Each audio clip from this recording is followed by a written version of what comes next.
Hi, I'm Chris, CEO at Security One. First of all, congratulations on deciding to protect your home or business. One of the first things that we want to talk about is who do you put on your responder list?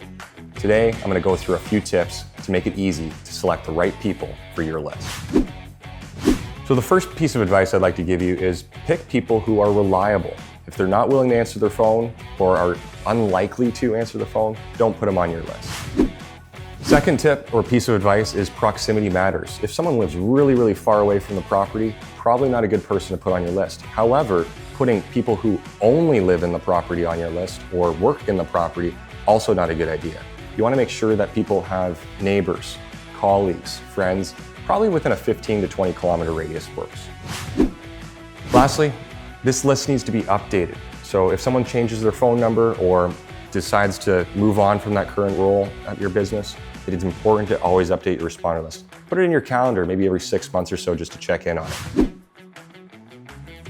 Another great tip is to inform your responders. A lot of people don't let people know they're on their list until they actually get the first call, and they're a little caught off guard. It's always good to inform them. If you want us to inform them, we are happy to do so, and we can provide them some tips and advice on how to respond in the event of an emergency.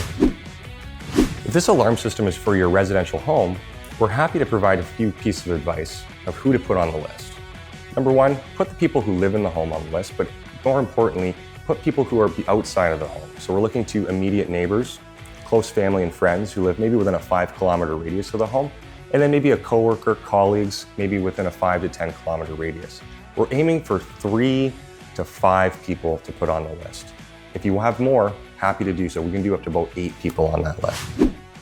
For commercial applications, think about key employees you trust with a key to your business. If you give them a key to your business, you want to also make sure they're on the responder list so they can respond to an alarm in the event of an emergency. Pro tip, if your business runs multiple shifts, make sure you have a responder on your list for each shift. Maybe a person who does mornings, maybe a person who does afternoons, and if there's an evening shift, make sure that is equally represented on your responder list. It's super important to always keep your responder list up to date. Things change, employees move on, people get terminated. It's important to make sure that your responder list is always current so that when we call, we have the right person responding to that emergency. And lastly, I do want to let you know that anyone you put on your responder list is eligible for what we call our family and friends discount. Once they're on your responder list, they're able to receive special discounts and promotions to protect their own business or their own home. Let us know. We're happy to introduce ourselves.